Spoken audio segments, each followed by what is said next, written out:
Hey friends, I'm finally back to do another video after a really long time. I haven't even looked to see how long it's been, but I know it's been over a month. Um, First, I want to thank Matt, Paperback Junkie, for sending me some awesome swag. I've got another button on here. It just has his face with a, knows everything says I hate Matt Wall, which I definitely don't. Some short stories and some music. I have it over by our, we have one of those record players that looks like an old record player, but it can play CDs and all that stuff. It just looks old. So thank you for that. I love getting mail. I have family and friends that send me stuff, have been sending me stuff kind of on the regular. Okay, so I have bought a lot of books. Every time I say that, I'm reminded of how I said, okay, this year I'm not going to buy as many books, I'm just going to try and read books. And haven't read a lot, but I've bought a lot. Oh well. So weeks and weeks ago, Dollar Tree, I got 3 books. I got The Glass Casket by McCormick Templeman, and I thought this was great. I bought this purely because of the cover.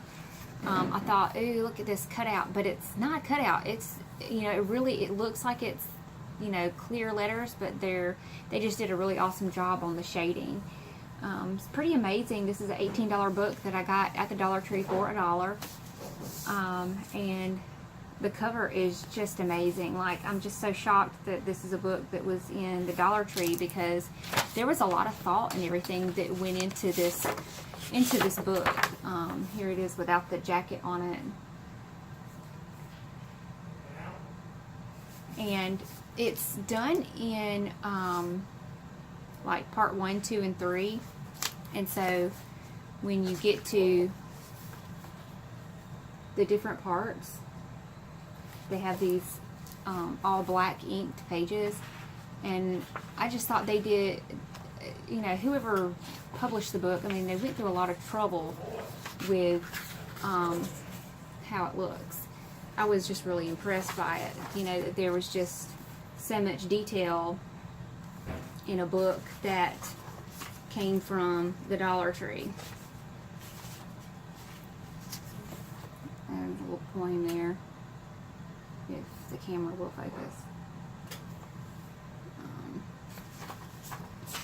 But anyway, I thought this was a really cool book. So if you have the Dollar Tree and you see The Glass Casket, go ahead and buy it. I thought it was a great book.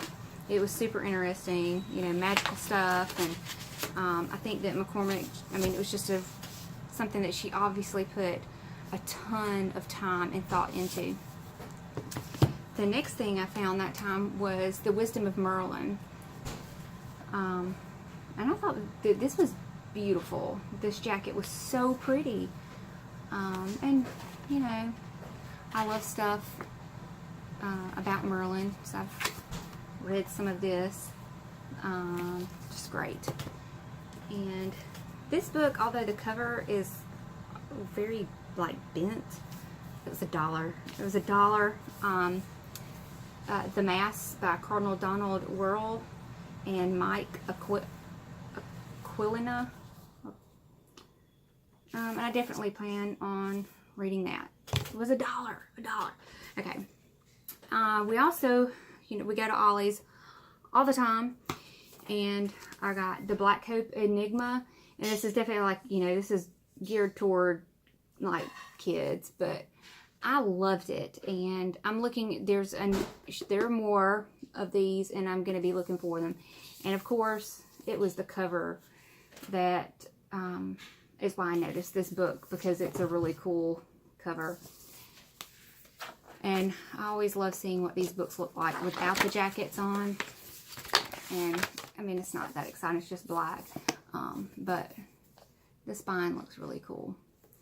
And I thought this was a great book. I thought it was super interesting. These kids, basically, they get they get lost inside of a painting, you know, and have to find their way out. And there's a whole lot more to the story. So if you like, you know, fun reads that aren't necessarily, you know, written for adults, then get The Black Hope Enigma by Teresa Flavin. I loved it. This one I haven't read yet, Incarceration, $1.99. This one I think was, I think this was 99 cents. This is $1.99. This also came like from like their kids section, but I thought it sounded really cool, so I got it. And then I got a New King James Version Chronological Bible. I've read some in this already, and it's chronological, so it's in Genesis so far. We went to our flea markets. I picked this up purely because of the cover. Almost finished with it. The Wizard of Camelot by Simon Hawke. How awesome is that?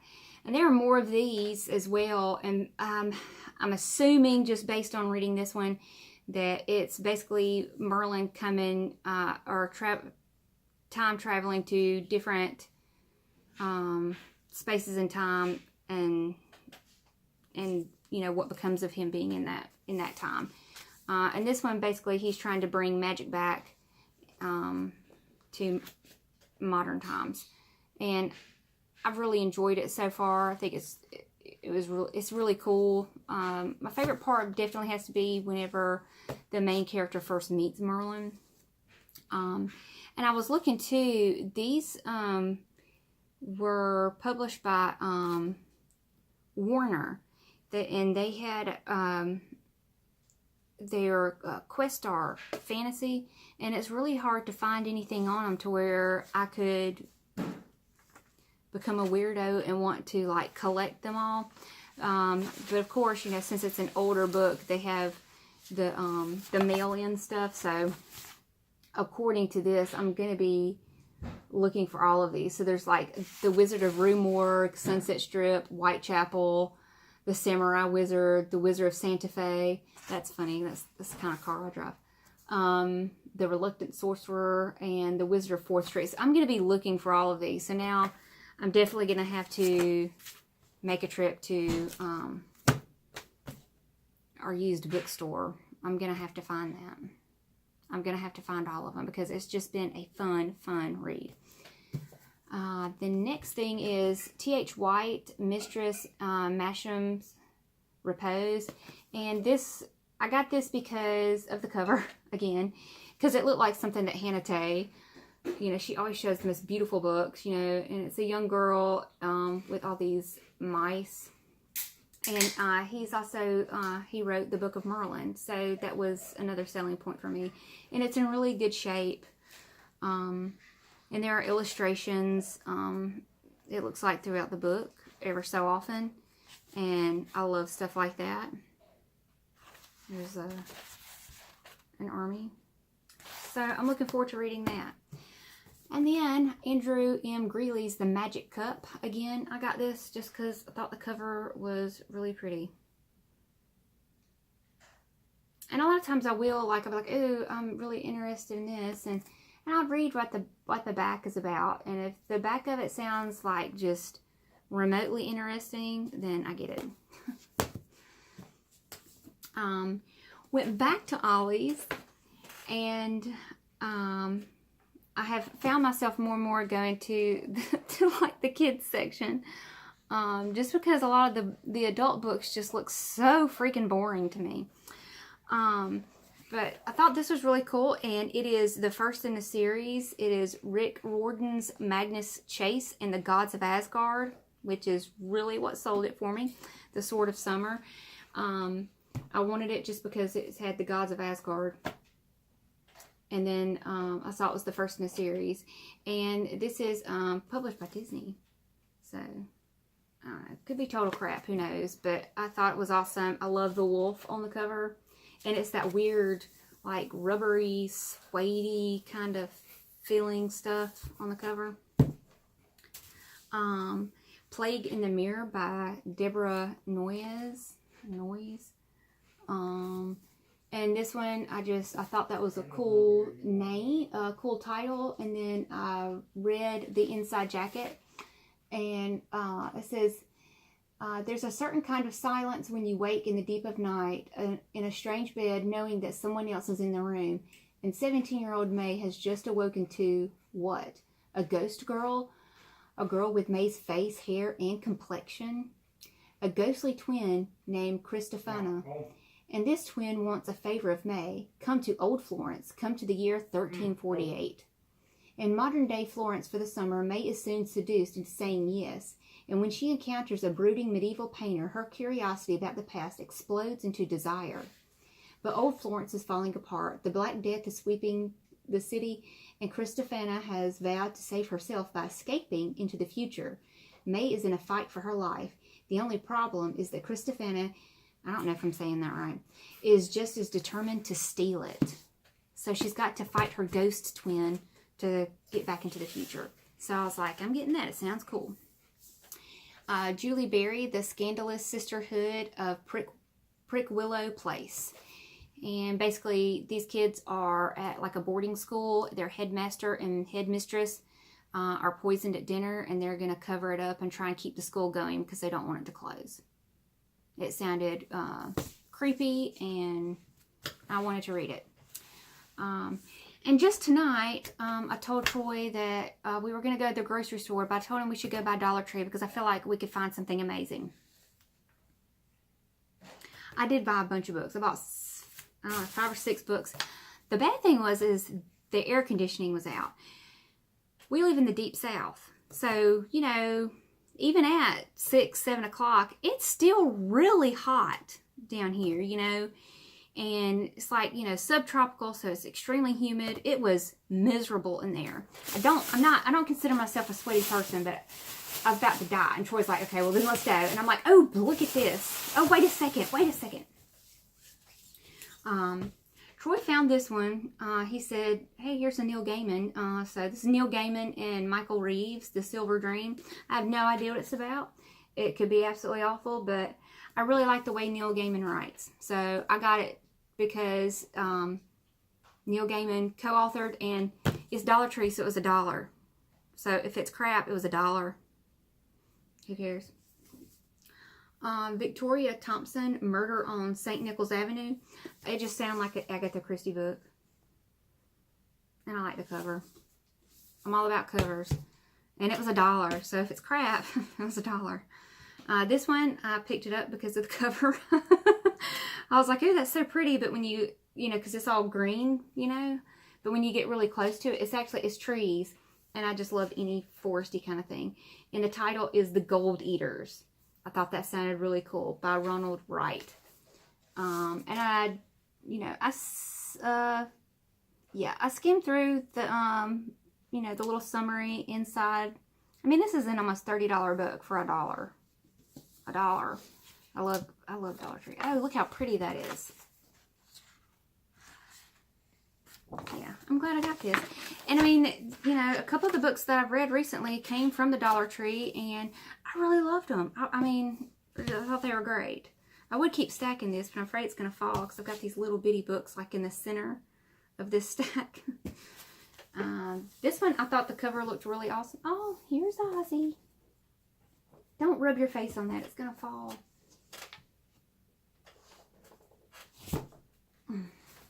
And I can't say it. Chanel by C.W. Gortner. I watched a documentary type movie about her once, and it was really fascinating. So I'm gonna get this.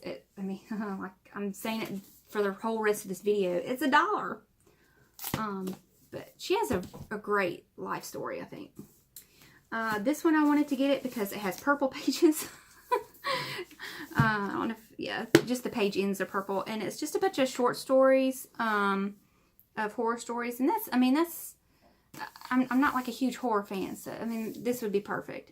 The Blumhouse Book of Nightmares, The Haunted City, presented by Jason Blum, and it's a pretty neat looking, cover. Ew, okay. I was gonna say these are like water droplets, but they're eyeballs. The little dots. You know, I know you can see the reflection of them, but it's eyeballs. And it's got this thing when you open the jacket. Boom. Yeah. Scary. So let's see. Oh, and there's the one on the back. I mean, I've never seen that before. That's a cool idea. So I'm going to be glad I have this just because of that neat little thing. And the inside pages are kind of like, they're kind of golden black. I don't know. I just think it's cool. I don't know. It's pretty cool. Did he just fall? I think he just kind of fell. He was trying to go up and he just fell. But anyway, I think that's really awesome. And I love the purple page-ins. I love colored pages. I wish they did that on all books because I think it's just fun. And then I saw this right before we left, and I wanted to get it just because I thought it was pretty.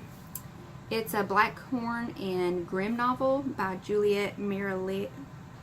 I'm wondering if this is French, just like Mirelet.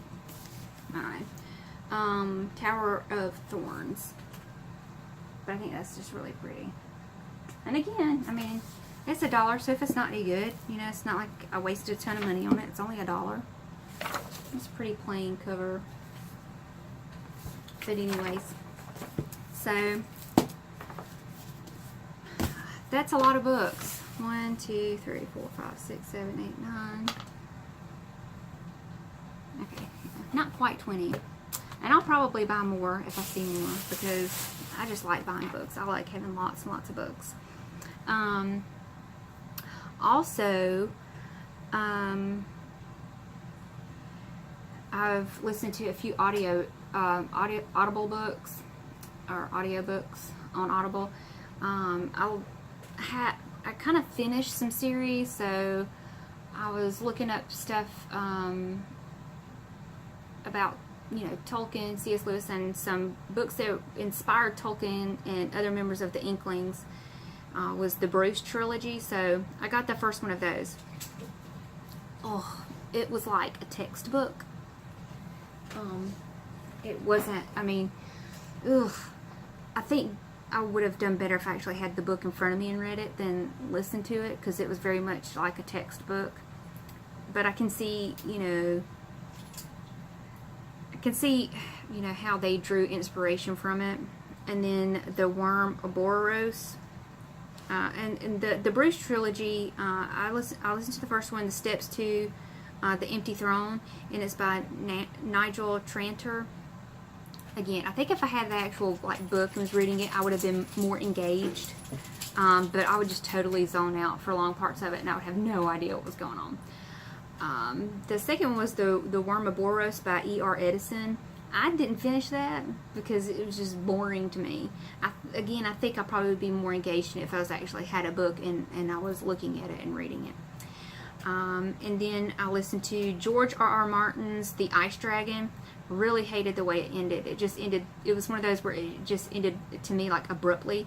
But aside from that, I loved it. Like, I'm wanting to listen to or read everything that he's wrote. And it's really tough because when you search by his name, they'll give you a crap ton of stuff that he edited. And I'm like, can I just find a list of stuff that he wrote? Anyway. And then I listened to Kate Tiernan's Awakening, the Sweep series. And that's like book 9 or 8, something like that. I really enjoy those. They're like kid books. You know, there's not a whole lot of depth to them. You know what I mean? But it's just fun. It's fun. It's basically these kids learning how to do Wicca. You know, and some of them have like natural abilities, and some of them don't. You know, and then there's, you know, just drama of, I liked that boy and he doesn't like me, but he likes you. We're not friends anymore. But whatever. And then and I just started listening to today George R.R. Martin's Wild Cards 1. And so far, it's really cool. I love how it's like got a ton of references to oh shoot, I just drew a blank. The War of the Worlds, H.G. Wells, you know, and stuff like that. So it's really neat.